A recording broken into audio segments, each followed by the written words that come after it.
እየተበደልኩኝ ሳበላሽ ከርሜ ወዴት ትሸሻለሽ? እኔ በዳሽ ቁሜ What?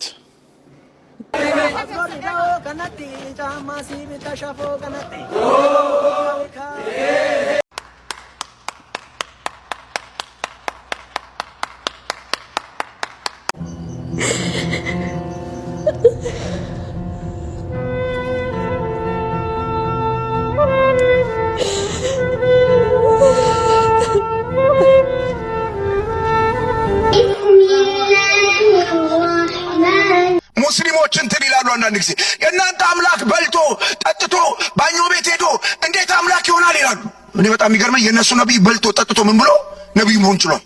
ይሄ ሰውዬ ምን ይሻለዋል ጋይስ? አሁን በተሰማው ሰበር መረጃ መሰረት የኢራን ተደራዳሪ ቡድኖች በስዊዘርላንድ ስብሰባውን ጥለው መውጣታቸው። ሰላም አለይኩም ወራህመቱላሂ ወበረካቱ። የአላህ አዝነት ቸርነት ሰላም ፍቅር ጤና በያላችሁበት ዳር በርሉ በሁላችሁም ላይ ሰይድ ነኝ።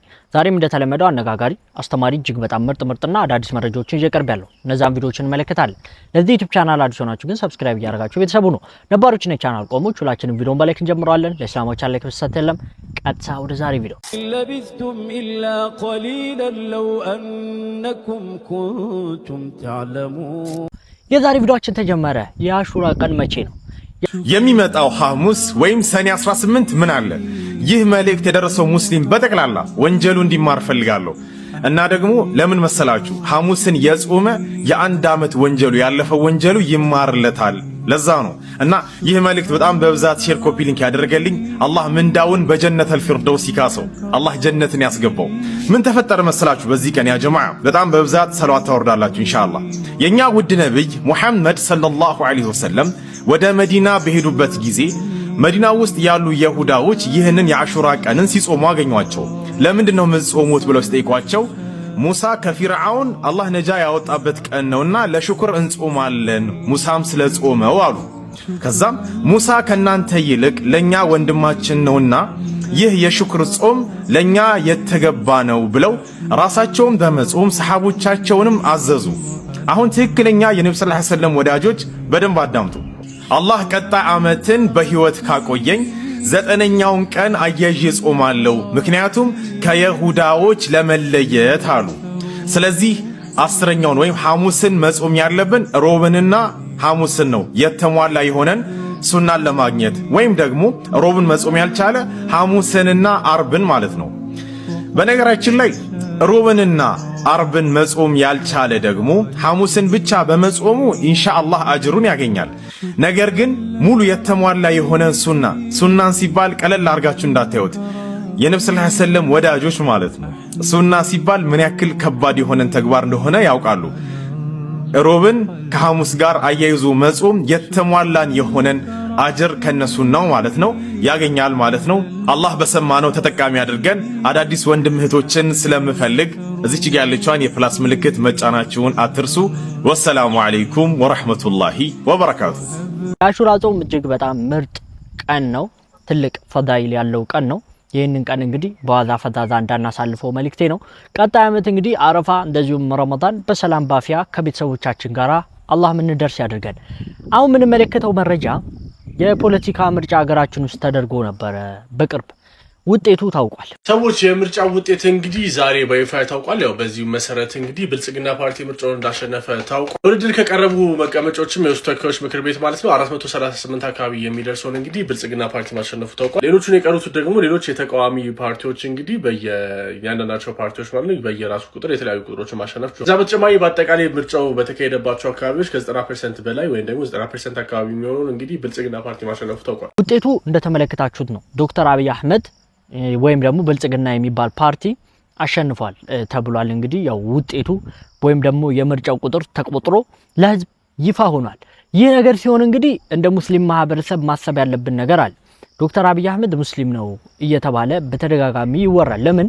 ሙስሊም ማህበረሰብ ላይ የተወሰነ ከበፊት መንግስታት የተሻለ ነገር ስላሳየ ማለት ነው። ሙስሊም ማህበረሰብ ክብር ከዚህ በፊት የነበረውን አሁን ላይ ደግሞ የተወሰነ ክብር ስላገኘ የተወሰነ ተደማጭነት ስላገኘ ዶክተር አብይ አህመድ ሙስሊም ነው አውቆ ነው ፖለቲካውን ለመስራት ወይም ደግሞ አውቆ ሀገርን ለመምራት ሲል ሙስሊም ሳይሆን በሌላ እምነት ተሸፍኖ ነው የሚሉ አይነት መረጃዎችም ከኦርቶዶክሶችና ከሌሎች እምነት ተከታዮች ሲሰራጭ ተመልክተናል። ለማንኛውም ለሀገራችን ጥሩ የሆነ ምርጫ እንደተደረገ ተስፋ አደርጋለሁ። ህዝቡም እንግዲህ ይመርጠኛል፣ እንግዲህ ይጠቅመኛል፣ እንደዚሁም ደግሞ በጥሩ መልኩ ሀገሪቷንም እንደዚሁም ደግሞ ህዝቦቹንም ያስተዳድራል ሚለውን መርጧል። በዚህ ጉዳይ ላይ እናንተ ምን ሐሳብ አላችሁ? የብልጽግና ፓርቲ ከመመረጡ ጋራ ተያይዞ ማለት ነው። እንደ ሙስሊም ማህበረሰብ ደግሞ ስንመለከተው ጥሩ ይመስለኛል።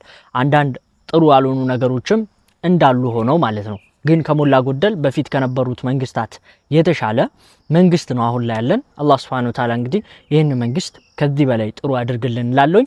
ወደ ቀጣይ መረጃ ወስዳችኋለሁ። አስቂኝ የሆነ መረጃ ተሰምቷል። አንዱ እንግዲህ ከዘራፊዎች ብቻውን ተዋግቶ ወደ 6 ሚሊዮን ብር ማርኳል ፖሊሱ ማለት ነው። ከታጠቁ ወንበዴዎች 6 ሚሊዮን ብር ያስመለሰው ጀግናው ፖሊስ 10 ሺህ ብር መሸለሙ ተሰምቷል። ተፈጸመው በአሶሳ ዞን በአምባሲ ወረዳ ሲሆን እኚህ የጸጥታ አባል ምንም ተጨማሪ ኃይል ሳይጠብቁ በወሰዱት የጀግንነት እርምጃ የዘራፊዎቹን ሴራ አክሽፈዋል ተብሏል። በብቸኝነት ተኩስ በመግጠም ከህዝብ የተዘረፈውን ከ6 ሚሊዮን ብር በላይ የሆነ ገንዘብ ሙሉ በሙሉ ከመመለሳቸው ባለፈ አንድ ክላሽንኮቭ ማርከዋል። የአሶሳ ዞን ፖሊስ መምሪያ ለዚህ ጀግንነት ታቸው የልዩ ዕውቅናና የ10 ሺህ ብር ማበረታቻ ሽልማትም አበርክቶላቸዋል። ታዲያ ለ6 ሚሊዮን ብርና ለህይወት መስዋዕትነት የተሰጠው የ10 ሺህ ብር ሽልማት ተመጣጣኝ ነው ትላላችሁ? ሐሳባችሁን አስቀምጡልኝ። ቪዲዮንም ሼር አድርጉት። መልካም ጊዜ። ከዛን የተሸለመው ብር ብዙዎችን አስቋል። 10 ሺህ ብር ነው የተሸለመው፣ 6 ሚሊዮን ብር ማርኮ። ብዙዎች ለምን ባይሸለም ቢቀርስ እያሉ ነበር። እና ምክንያቱም 6 ሚሊዮን ብር የሚያህል ነገር ማርኮ 10 ሺህ ብር ሸልሞታል።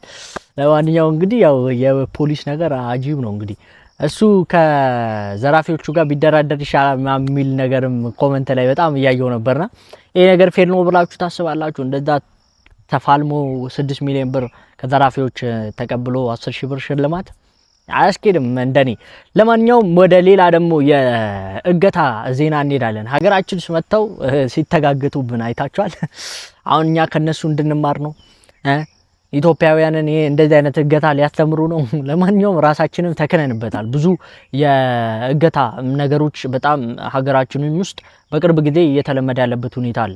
ሰዎችን እያገቱ ልጆችን እያገቱ እንደዚህ አይነት ብር የሚጠይቁ ሰዎች አሉና ጥንቃቄ ማድረግ ያስፈልጋል። ልጆቻችንን እንግዲህ በተለያየ አይነት ነገር እንዳይታለሉ በኩኪስ በከረሜላ በብስኩት የሚያታልሉ በጣም ብዙ ሰዎች አሉና ጥንቃቄ ልናደርግ ይገባል። በዚህ ጉዳይ ላይ እንግዲህ እናንተም ሐሳባችሁን ኮሜንት ላይ ማጋራት ትችላላችሁ። ኡስታዞችን ያስለቀሰው ህፃን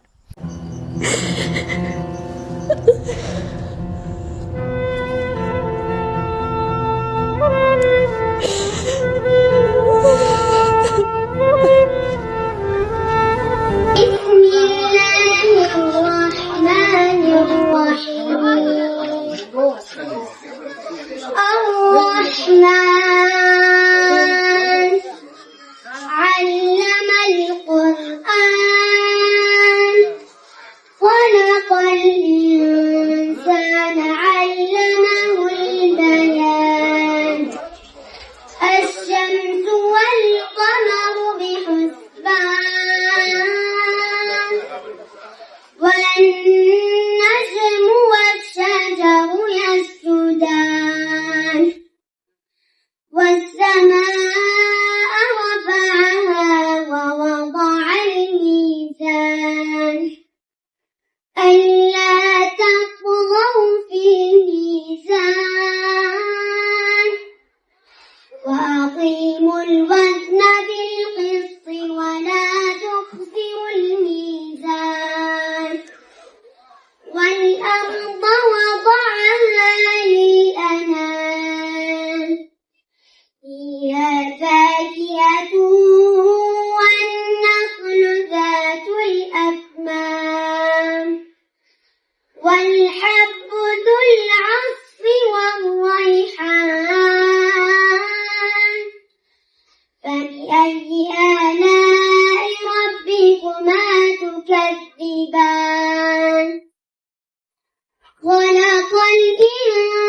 እንግዲህ ኡስታዞች ብዙ ሀገር እየዞሩ ነው ያሉት።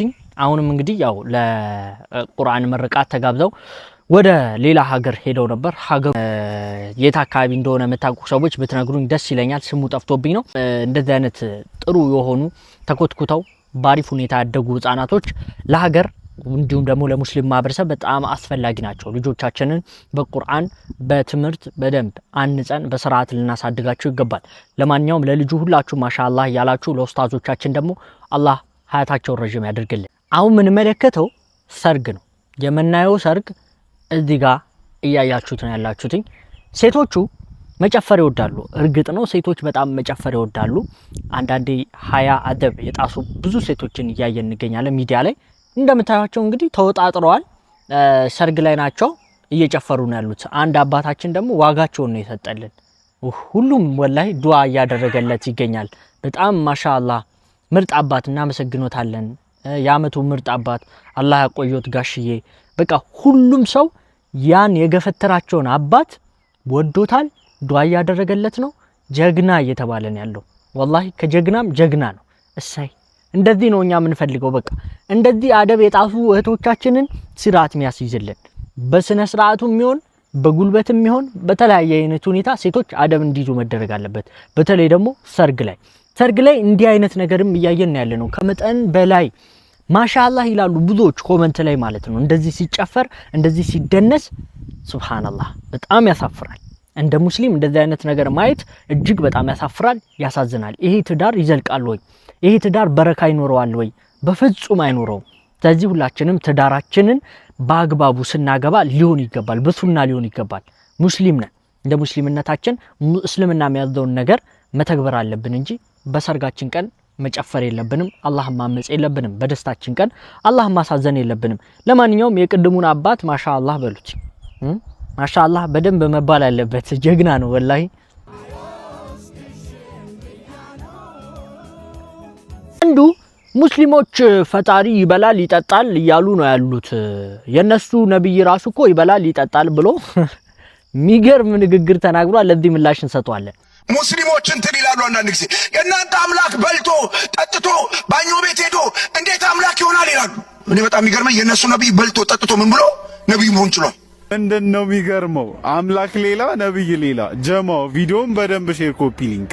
እንደ ጀለስ አባባል ነብይ ለመሆን አለመብላት አለመጠጣት መስፈርት ከሆነማ አብርሃም፣ ሙሴ፣ ዳዊት፣ ሰለሞን እንዲሁ ኢየሱስ አለይሂ ሰላም በልተዋል ጠጥተዋል። ስለዚህ ነብያቶች አይደሉም። ግን እውነታው ነብያቶች እንደኛው ሰው አምላክ ላወጣው የተፈጥሮ ሕግ ተገዢዎች ናቸው። እኛ ኢየሱስ ይመገብ ነበር ስንል ከበላ ከጠጣ ሽንት ቤት ይገባል። ሽንት ቤት ከገባ አምላክ ደግሞ ይሄን አይነቱን ቆሻሻ ነገር እንዴት ይገባዋል? ሱብሃነከ ረቢ ሱብሃነክ። ወሰላሙ አለይኩም። ሙስሊሞች እንትን ይላሉ አንዳንድ ጊዜ የእናንተ አምላክ በልቶ ጠጥቶ ባኞ ቤት ሄዶ እንዴት አምላክ ይሆናል ይላሉ። እኔ በጣም የሚገርመኝ የእነሱ ነብይ በልቶ ጠጥቶ ምን ብሎ ነብይ መሆን ችሏል። ይገርመኛል። አዎ በላ ጠጣ፣ አዎ እውነት ነው። እንግዲህ የሰማነው ፓስተር ኢየሱስ ክርስቶስ በልቶ ጠጥቶ እንደ ማንኛችንም ሽንት ቤት ገብቶ ቢጸዳዳ ምንም ችግር የለውም። ምክንያቱም የሙስሊሞቹ ነብይ ሙሐመድ ራሱ ይበላ ይጠጣ ነበረ። ስለዚህ ምንም የሚያስገርም ነገር የለውም እያለ ነው። ነገር ግን የማይመሳሰል ሁለት ነገራቶችን እያመሳሰለ ነው። እኛ ነቢያችን ሙሐመድ ሰለላሁ ዐለይሂ ወሰለም ፈጣሪ ናቸው ወይ ደግሞ አምላክ ናቸው አላለም። እሳቸው ከነቢያቱ መካከል እንደ አንዱ ነብይ እንጂ አምላካችን አይደሉም፣ አናመልካቸውም። ነገር ግን ወደ ኢየሱስ ስንመጣ ኢየሱስ ክርስቶስ ለአንተ ፈጣሪ ነው ያልከው ነው፣ ምንም ባይሆንም እሱ አምላኬ ነው ያልከው ነው፣ ጌታዬ ነው ያልከው ነው፣ ሰማይን ምድርን እሱ የፈጠረው ያልከው ነው። ታዲያ አምላኬ ነው ካልከው በኋላ በልቶ ጠጥቶ እንደ ማንኛችንም ሽንት ቤት ገብቶ ከሁዱ እዳሪ ያወጣል ብሎ ማለት እጅግ በጣም የሚቀፍና የሚዘገንን ትምህርት ነው። ሰማይና ምድርን የፈጠረው ጌታ ሽንት ቤት ገብቶ ሲጸዳዳ ከእንትኑ እንትን ሲወጣ ይሄ ይመጣዋል። በጣም የሚያሳፈር ነገር ነው። አይደለም አምላክ መላእክቱ እንኳን እንዲህ ያለ ነገር አያረጉም። ስለዚህ ያመጣው ሁለቱ ነገራቶች ጭራሽ የሚመሳሰሉ አይደሉም። እንግዲህ እንዴት አምላክን ከመላእክት ጋራ ያወዳድራል? ከመልእክተኛ ጋር መላእክት አይደለም ይቅርታ፣ ከመልእክተኛ ጋራ። መልእክተኞች እኮ ማለት ሰው ልጆች እንደማለት ነው። በቃ የሰው ልጆች ናቸው። የሚለዩትኝ ከፈጣሪ ታዘዙት ትእዛዝ አለ። ያንን ትእዛዝ ለህዝብ ማድረስ ነው። ከህዝብ ውስጥ ነው የሚወጡት። ከነዋሪ ውስጥ ነው የሚወጡት። እንዴት አምላክ እና መልእክተኛን አብሮ ሊያፎካክር እንደፈለገ አልገባኝም። ለማንኛውም እንግዲህ በጣም የሚያስቁ ብዙ ነገሮች ያሉበት እምነት ውስጥ ያሉ ሰዎች ስለሆኑ ብዙም እንደዚህ ማፎካከራቸው ላይገርመን ይችላል። ለማንኛውም ግን እኛ ግን አላህን ሁሌም ልናሾክረው ይገባል። አልহামዱሊላህ ረብል ዓለሚን ጥርት ያለውን ዲነል ኢስላም አላህ ስለሰጠን ስለወፈቀን ወደ ሲህር ጉዳይ እንሄዳለን። በቅርቡ አንድ ታዋቂ ቲክቶከር ሲህር ተሰርቶብኛል ሰውነቴም ከስቷል እያለ ነበር። እሱን አስመልክቶ መፍትሄው ምን እንደሆነ ኡስታዞቻችን ባሪፍ ሁኔታ በደንብ አብራርተው ይነግሩናል። በዛውም ብዙዎች ሲህር ሲያጋጥማችሁ እንደዚሁም ደግሞ ሲህር ሊያጋጥማችሁ ይችላል አይታወቅም። እንግዲህ ጥንቃቄ እንድታደርጉበትም ይጠቅማችኋል። ሙሉ ቪዲዮን ተከታተሉት። ሰላም አለይኩም ወራህመቱላሂ ወበረካቱ። አላህ ይጠብቃችሁ በያላችሁበት። ኢክራምና ጃፈርን ታቋቸዋላችሁ። እዚህ ሰፈር ቤታቸው ሲከፈት በመቶ የሚቆጠሩ እህትና ወንድሞች የሚያዳምጧቸው የነሱ ስክሪን ሪከርድ የሚያደርጉ ጃፈር ኢክራም የሚባሉ በጣም ዘናጭ የነበሩ ወንድምናት ነበሩ። ዛሬ ደግሞ በአፊያ ተፈትነዋል። እኔ ሐቂቃ የሁለቱም በሽታ አልተገኘም እና በህክምና በጣም ከባድ ነው። አላህ አፊያቸውን ይመልስላቸው። የሰው ልጅ ማለት ብኩነን بسم الله الرحمن الرحيم الحمد لله رب العالمين والصلاة والسلام على من لا نبي بعده نبينا محمد وعلى آله وصحبه وسلم تسليما كثيرا أما بعد مشاهدي الأكارم يتكبراتشو وندموچنا اندزيهم اهتوج አሁን ደግሞ ላስታውሳችሁ የምፈልገው ነገር ቢኖር በሶሻል ሚዲያ ሲዘዋወር ያየነው የወንድማችን መታመም ጃዕፈር ነው። እሱ ጉዳይ ነው ሐቂቀተን አጅብ ነው። እንደሚታወቀው ይሄ ሲህር ወይንም ደግሞ የሰው እጅ ድግምት በመባል የሚታወቀው ነገር የሰው ልጆችን ልብን የሚያቆስል ቆዳን የሚቀይር የሰውን ገጽ ባህሪ የሚቀይር መጥፎ በሽታ ነው። ምንም አይነት ህክምና የማያገኝ በህክምና መዳን የማይቻልበት መጥፎ የተረገመ በሽታ ብለው ማለት እሱ ነው። ስለዚህ ይሄንን የሚያደርጉት ሰዎች ደግሞ ያው የተረገሙ ሰዎችን በገሃድ መጋፈጥ የማይፈልጉ በስተጀርባ ይሄንን ተግባር ያደርጉታል እና ሰዎች በእንደዚህ አይነት ጉዳይ ይጎዳሉ። ለዚህ ታዲያ እንደው አዕظም ዒላጅ ትልቅ መፍትሄና ፍትሃዊ መድኃኒት ብሎ ማለት ከኒናም አይደለም መርፌም አይደለም። ቀጥታ የታመመው ሰው ምን ማድረግ አለበት? ሱረቱል ፋቲሃን በመጀመሪያ ደረጃ ሱረቱ በዲኑ ጠንካራ መሆን መቻል አለበት። በዚህ በሽታ የታመመ ሰው ሶላቱን በጧት በማታ መስገድ፣ ጠንክሮ በውዱ መቀመጥ፣ ውሃ ላይ እንደዚህ ውሃ ያዝ አድርጎ ፋቲሃን ከተቻለ 7 ጊዜ ከዛም በላይ እየቀራ በዛ መጠጣት፣ መታጠብ፣ አያተል ኩርሲይ አላሁ ላ ኢላሃ ኢላ ሁ የሚለውን እንደዚሁም ደግሞ ሱረቱል በቀራ መጨረሻ አመነ ረሱል የሚለውን ውሃም ላይ እየቀሩ መጠጣት፣ መታጠብ። ፈለገ ለምን የ100 ዓመት ሲሕር አይሆንም። ሱብሃንአላህ እንዳለ ፍስር ስድ ነው የሚለው ከሆድም ውስጥ ከደም ስር ውስጥ አጠቃላይ ይወጣል ማለት ነው። ሱረቱል አዕራፍ ላይ እንደዚሁ አሉ የተለያዩ ሱረቱ ዩኑስ ላይ ያሉ አያቶች እንደዚሁ ማጅቱን به السحر ان الله سيبطله የሚሉ የተለያዩ አያት السحر አሉ። ሱረቱ ጣሃ ላይ እንደሚታወቀው ሱረቱል ኢኽላስ ቁል ሁወላሁ ቁል አዑዙ ቢረቢል ፈለቅ ቁል አዑዙ ቢረቢን ናስ እነዚህን 3 ጊዜ የተለከፈው ሰውዬ እየቀራ እጁ ላይ እፍ እያለ ሰውነቱን እንዳለ በዛ ላይ እየጠረገ በውሃ ያደረገ እየጠጣ እንደው በቀላሉ ጊዜ ያንን በሽታ ማንኛውም የተለከፈ ሰው መፈወስ ይችላል። አድዕያ ነበውያ እንደዚሁ አሉ ደግሞ የተለያዩ አሉ። ሌላው ደግሞ ምን አለ? ጧትና ማታ ከእንደዚህ አይነት መጥፎ በሽታ ለመጠበቅ መተተኞች ያደርጋሉ። በስም ሊያደርጉ ይችላሉ፣ በፎቶግራፍ ሊያደርጉ ይችላሉ፣ በጫማ በወዝ ሊያደርጉ፣ በልብስ ሊያደርጉ ይችላሉ። ከዛ ለመጠበቅ التحصين اليومي والخطوات المساعده ከዚህ ነገር ለመጠበቅም ሆነ በሽታውም ደግሞ ካጋጠመ በኋላ ለመዳን የሚያዋጣው ምንድነው? አዝካር الصباح والمساء። ሶባሁን ሰዓት ላይ ቲክታክ ላይ ግማሽ ሰዓት እንትን ላይ ግማሽ ሰዓት ይውላል። የጧትና የማታ ዚክር ሂስኑል ሙስሊም ማንኛውም አውርዶ ዳውንሎድ አድርጎ ፕሌይ ስቶር ላይ ያገኛል። በጧት በማታ አዝካረ ሰባህ ወልመሳ የጧትና የማታ ዚክርን ማዘውተር። ምክንያቱም ያ ድግምት ሰውነት ላይ ደጋሚዎች በሚልኩት ሰዓት ጂን ነው የሚቆጣጠረው። ሴኩሪቲው ምንድነው? ዘበኛው ያበሽታ ሰርጅቶ ሰውየውን እንዲጎዳውና እንዲገርለው ወይ እንዲያደክመው እንዲያጠፋው የሚያደርገው ጂን ነው የሚቆጣጠረው። ስለዚህ አዝካረ ሰባህ ወልመሳ በሚባል ሰዓት ቁርአን በሚበዛ ሰዓት ዚክር ሲበዛ ሰውየው ላይ ያለው ጂን መቋቋም አይችልም። ያ ድግምቱን የሚጠብቀውና እንዳይፈስድ የሚያደርገው ሴኩሪቲ ጂን ወዲያውኑ ነው ለቆ የሚሄደው። ከዛ ሰውየው ጤናው ይመለስለታል ማለት ነው። ስለዚህ المحافظة عليها في هي الدرع الواقع والمانع يستجد الآذى ሰውነት ላይ ያለውን ድግምት እንዳይታደስ ወይንም ደግሞ እንዲያስወግድ የሚያደርገው ነገር አዝካረ ሰባህ ወልመሳ ነው። ሌላው ደግሞ ከቻለ የሰው ልጅ ሱረቱል በቀራን በቤትም ውስጥ ሆነ ማንበብ ከቻለ ማንበብ ካልቻለ ማዳመጥ በኤርፎን ነብዩ አለይሂ ሰላቱ ሰላም አخذها بركه وتركها حسره ولا تستطيعها البطلاء السحره ድግምተኞች አይችሉትም ነው ያሉት ነብዩ አለይሂ ሰላም።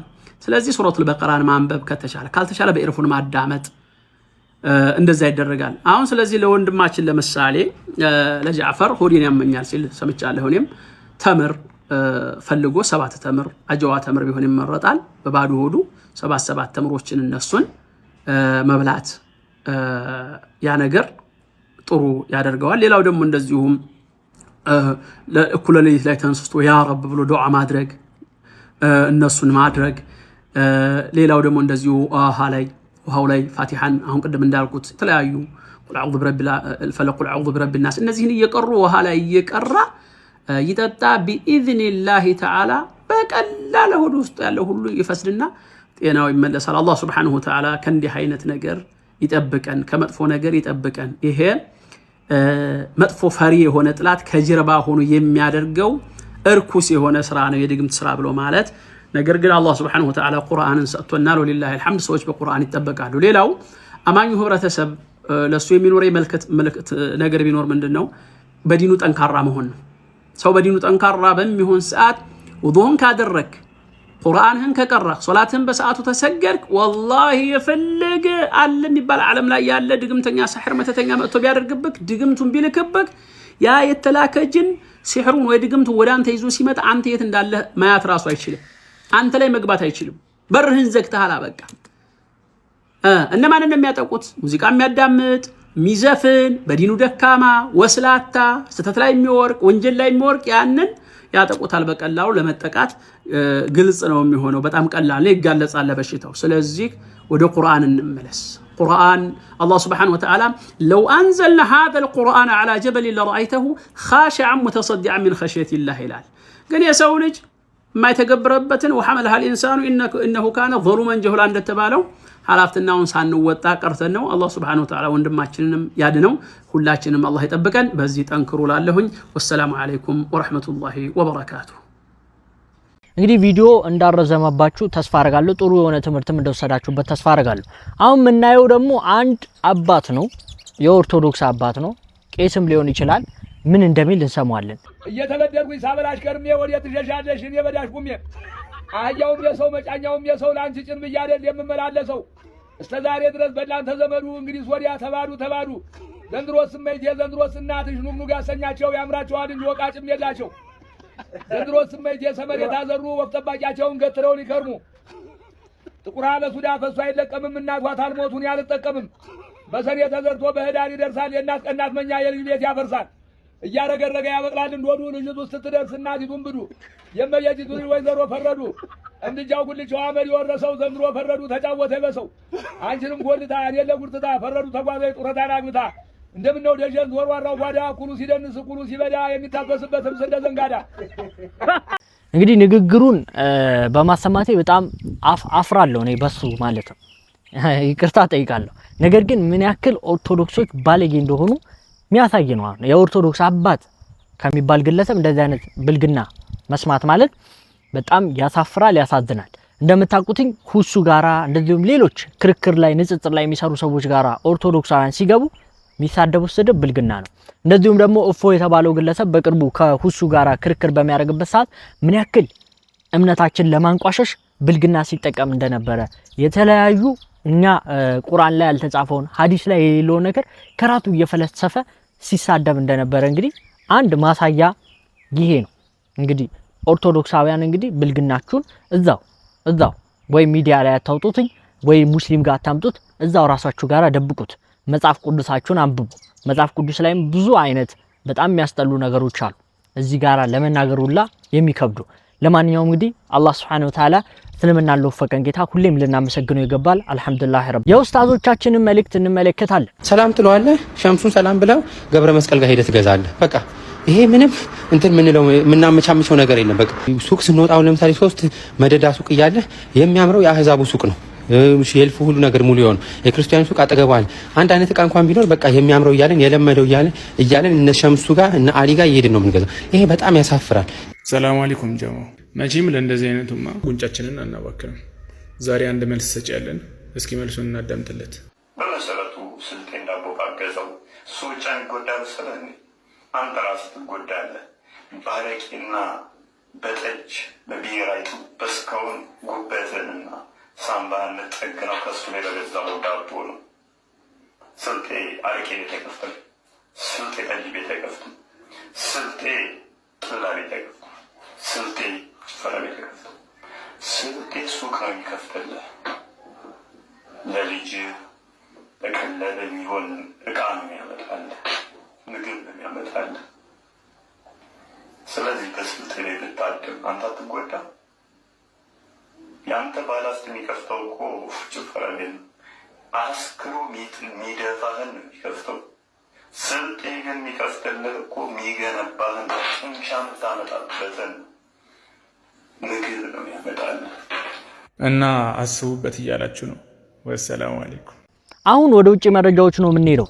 ትራምፕ የማይገመት ሰው ሆኗል። ይሄ ሰውዬ ምን ይሻለዋል ጋይስ? አሁን በተሰማው ሰበር መረጃ መሰረት የኢራን ተደራዳሪ ቡድኖች በስዊዘርላንድ ስብሰባውን ጥለው መውጣታቸው በሰዓት እየተነገረ የሚገኘው ይህንን ስብሰባ ጥለው የወጡበት ዋነኛው ምክንያትም እንግዲህ አመጽ በማመጽ እንዲሁም በተጨማሪ ስብሰባውን በመቃወም እንግዲህ ሙሉ ለሙሉ ስብሰባውን ጥለው መውጣታቸው እየተነገረ ይገኛል። ይህንን ያደረጉበት ዋነኛው ምክንያትም እንግዲህ በስብሰባ ላይ በተቀመጡበት ሰዓት ዶናልድ ትራምፕ ኢራንን በተመለከተ ያወጡት መግለጫ እንዲሁም ደግሞ ፖስት ያደረጉት ፖስትን በተመለከተ ነው። የኢራን ተደራዳሪዎች ስብሰባው እንዲሁም ደግሞ ውይይቱን ጥለው መውጣታቸው የተነገረው። ይህንን ጥለው የወጡበት ምክንያት እንግዲህ በዶናልድ ትራምፕ በፖስታቸው ላይ ኢራን በሊባኖስ ላይ ያላትን አቋም የማትቀይር ከሆነ በድጋሚ ኢራንን እንደበድባታለን በማድረግ ፖስት ያደረጉትን ፖስት ተከትሎ የኢራን ተደራዳሪ ቡድኖች ለቀው መውጣታቸው እየተነገረ የሚገኘው። ዶናልድ ትራምፕ እንግዲህ በተደጋጋሚ ጫፍ ላይ የደረሱ እንጂ ለማበላሸት ማንም አይደርስበትም ጋይስ። ይህንን ድርድር ለማበላሸት በሚመስል መልኩ ማለት ነው ስብሰባ ላይ በስንት መከራ ከተቀመጡ በኋላ ነው ይህንን ፖስት ያደረጉት። እጅግ በጣም አነጋጋሪ የሆኑ በሰዓት እንግዲህ በርካቶች ቁጣቸውን እየገለጹ ይገኛሉ። የኢራን ተደራዳሪ ቡድኖችም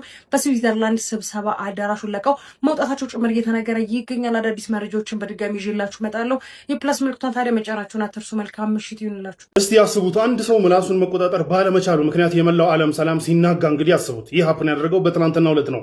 ትናንትና ስዊዘርላንድ ላይ የአሜሪካና የኢራን ዴሌጌሽን ለውይይት ተገናኝተው ነበረ። ፎር ዘ ፈርስት ታይም በሚባል ደረጃ ደግሞ የኢራን ዴሌጌሽን ከአሜሪካ ዴሌጌሽን ጋር አንድ ሩም ውስጥ ታይተዋል። አባስ አራግጂ እዚህ ጋር እንደምታዩት አባስ አራግጂ እና ጄዲ ቫንስ አንድ ሩም ውስጥ ተገናኝተዋል። የአሜሪካን ዴሌጌሽን የሚመሩት የአሜሪካ የዶናልድ ትራምፕ ምክትል ፕሬዚዳንት የሆኑት ጄዲ ቫንስ እንግዲህ ከኢራን ጋር ሰላም እናወርዳለን፣ ተወያይተን መፍትሄ እንፈልጋለን፣ ለሰላም ነው ምንሰራው ሲሉ እብዱ ሽማግሌ ደግሞ ከቻለ ማለት ነው። ዶናልድ ትራምፕ ደግሞ አለቃቸው ምን ብሎ ይፎክራል? ትዊተር ላይ ኢራን እንደበድባለን እያለ ይፎክራል። እዚህ ምክትሉ ሰላም እናመጣለን ሲሉ ይህንን ተከትሎ በሜሞራንደም ኦፍ አንደርስታንዲንግ አንቀጽ 9 አይ ቲንክ መሰረት ዛቻ የሚባል ነገር የለም፣ ስታትስ ኮ እናስጠብቃለን አንዛዛትም ተባብሎ የነበረ ሲሆን ዶናልድ ትራምፕ ይህንን በመጣሳቸው እንግዲህ የኢራን ዴሌጌሽን ጄዲ ቫንስ ንግግር ሊጀምሩ ሲሉ ስብሰባውን ሁሉ ረግጦ ወጥቶ እንደነበረ ነው እየተነገረ ያለው። ሲጀመርም የኢራን ዴሌጌሽን መጀመሪያ ሲመጣ ከነዚህ ከአሜሪካ ዴሌጌሽን ጋር መጨባበጥ፣ ፎቶ መነሳቱና የመሳሰሉ ነገራቶች ፕሮግራሞች ተይዞ የነበረ ሲሆን በአደራዳሪዎቹና በአዘጋጆቹ በኩል ተይዞ የነበረ ሲሆን የኢራን ዴሌጌሽን ግን ኖ ብሎ እምቢ ብሏል። ፎቶ ማንነሳም አንጨባበጥምም፣ ተወያይተን መሄድ ነው፣ ድራማ ውስጥ አንገባም ሲሉ ነበረ። ያ ሁሉ ውጥረት ባለበት እንግዲህ ዶናልድ ትራምፕ መዛታቸው ደግሞ የባሰ ነገሩን አባብሶት የተወሰኑ ድራማዎች ተፈጥረው ነበረ።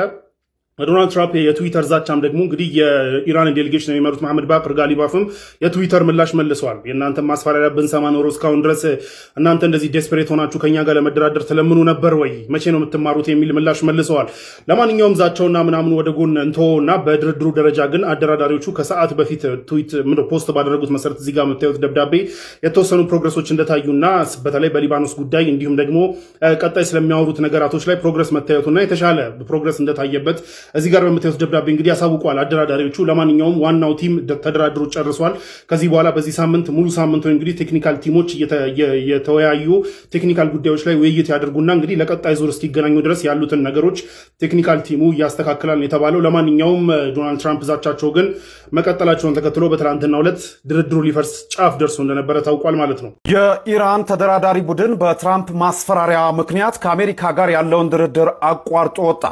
በስዊዘርላንድ ከዩናይትድ ስቴትስ ጋር ድርድር ላይ የነበረው የኢራን ልዑካን ቡድን የአሜሪካው ፕሬዝዳንት ዶናልድ ትራምፕ የሰነዘሩትን ማስፈራሪያ በመቃወም ከድርድሩ ቦታ መውጣቱን የኢራኑ ታስኒም የዜና ወኪል ዘግቧል። ፕሬዝዳንት ትራምፕ በማህበራዊ ትስስር ገጻቸው ባስተላለፉት መልእክት ኢራን በሊባኖስ የሚገኘው ሂዝቦላ የሚያደርሰውን ጥቃት በአስቸኳይ እንድታስቆም ያዘዘ ሲሆን ይህ ካልሆነ ግን አሜሪካ ባለፈው ሳምንት ከወሰደችው እርምጃ በበለጠ ኃይልና አቅም ኢራንን እንደምትመታ አስጠንቅቀዋል። ለዚህ ምላሽ የሰጡት የኢራን ምክር ቤት አፈጉባኤና የልዑካን ቡድኑ መሪ መሐመድ ባጋር ጋሊባፍ በትራምፕ ንግግር ላይ ያላቸውን ንቀት ገልጸዋል። ጋሊባፍ የአሜሪካ ማስፈራሪያ ዋጋ የለውም ካሉ በኋላ የሀገሪቱ የጦር ኃይል በማንኛውም ሰዓት በተለየ መንገድና በጠንካራ ሁኔታ ምላሽ ለመስጠት ሙሉ በሙሉ ዝግጁ መሆኑን አስታውቀዋል። ትራምፕ በየጊዜው ድርድሮች ሲደረጉ በየሶሻል ሚዲያው የወጡ የሚለቋቸው መልእክቶች ድርድሮችን እያፈረሱ ይገኛሉ። ቀጣይስ ምን ይሆን? ቸር ያሰማን። በጣም ብዙ ነገር እየቀባጣጠረ ይገኛል።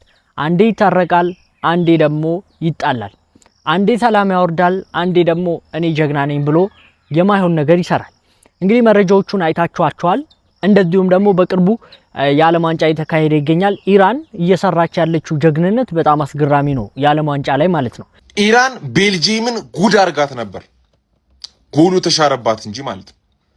ይህም እኮ በጣም ጥሩ ውጤት ነው። ግን ዓለም ዋንጫ ላይ ኢራን ላይ እንደሚሰራባት ግፍ እኔ የዓለም ዋንጫን ብታነሰው ራሱ አይደብረኝም። ደግሞ የሆነ ስቴጅ ላይ አሜሪካን ብታገኛት እና ብታስወጣት አንጀቴ ቅቤ ይጠጣል። ከኢራን ጎን ነኝ። በቃ እኔ ለሚበደል ሀገር በተለይ በዚህ ዓለም ዋንጫ ከሱ ኢራን ደግሞ በጣም ነው የሚያሳዝኑ። ተጫውታችሁ ውጡ ምን ማለት ነው? 24 እንዴ አሜሪካ ውስጥ መቆየት አይችሉም። ይሄ እግር ኳስ ነው። እግር ኳስ ላይ ሌሎች ነገሮችን አምጥቶ መጫን አስፈላጊ አይደለም። ግን ኢራኖች ይችላሉ። ኢራንን በጦር ሜዳ ብቻ አይደለም መከታተላት፣ በኳስ ሜዳም እየተከታተልኳት ነበረ። ከቤልጅየም ጋር የነበራትን ጨዋታ እንግዲህ በ0-0 ውጤት ተጠናቋል ማለት ነው። በመጀመሪያው አጋማሽ ላይ አንድ ጎል አስቆጥረው የነበረ ቢሆንም የኢራን ብሔራዊ እግር ኳስ ክለብ ማለት ነው ኦፍሳይድ በሚል ተሽሮባቸዋል ያ ጎላቸው። ኢራን እንግዲህ ሁለተኛ ጨዋታ ነው በ2026 የፊፋ ዓለም ዋንጫ ማለት ነው። የመጀመሪያው ጨዋታ ከኒውዚላንድ ጋር በማድረግ 2-2 በሆነ ውጤት በአቻ ውጤት አሳልፋለች። አሁንም ደግሞ የኛው ጨዋታ በአቻ ውጤት አልቋል። የሚገርመው ደግሞ ሶስቱንም ጨዋታዎች የምታካሄደው በአሜሪካ ክልል ውስጥ ነው። አሜሪካ ደግሞ ጥብቅ የህግ አወጣባቸዋለች በኢራን ቲም ላይ ማለት ነው። ይህ ጥብቅ ህግ ምንድነው? የአሜሪካን ምድር ረግጠው እግር ኳስ ጨዋታቸውን ከጨረሱ በኋላ በዛን ዕለት አሜሪካን ለቀው እንዲወጡ የሚያስገዳቸው ነው የኢራን ፉትቦል ቲም ማለት ነው። ከዚህ በፊት ለነበረው ጨዋታም እንደዚህ ነው ያደረጉት። መጥተው ተጫወቱና ጨዋታቸው እንዳለቀ ወዲያው ተመለሱ። የት ነበር የነበሩት? እንግዲህ ቤዝ ያደረጉት ደግሞ የኢራን ፉትቦል ቲም በአሁን ሰዓት ላይ የሚገኝበትና ማረፊያ መቀመጫ ቦታው ሜክሲኮ ውስጥ ነው። ከጦርነቱ ጋር በተያያዘ ነው እንግዲህ አሜሪካ ይህንን እግድ ያወጣችባቸው። ምንም ቢሆን እንኳን ወደ ፊፋ የዓለም ዋንጫ መግባቱን መከልከል ባይችሉም ሀገራችን ውስጥ የሚቆይበትን ጊዜ ግን መከልከል እንችላለን በማለት ነው። ቀጣይ ጨዋታቸው የሚሆነው ከግብጽ ጋር ነው። እንግዲህ ይህን ጨዋታ ከተመለከተን በኋላ ደግሞ ወደ ቀጣይ ዙር ያልፋሉ የሚለውን አብረን የምንመለከት ይሆናል። እንግዲህ ጀግንነቷን በትንሹም ቢሆን ሰምታችኋል ብዬ አስባለሁ። እየተፎካከረች ትገኛለች። ትልቅ ጫና እየደረሰባትም ቢሆን ማለት ነው። አላህ Subhanahu Wa Ta'ala ሙስሊሙን ማህበረሰብ ይጠብቀው። በአለም ዙሪያ ያለው ሙስሊም ሁሉ አላህ የተበደለ ያለውን ፍትህ ይስጠው። ሰይነበርክ ቪዲዮ ላይክ፣ ቻናል ሰብስክራይብ አድርጉ። ቪዲዮ መተላሽ ሼር አድርጉ። አላህ በጀነት ያገናኘን። ወሰላሙ አለይኩም ወራህመቱላሂ ወበረካቱ።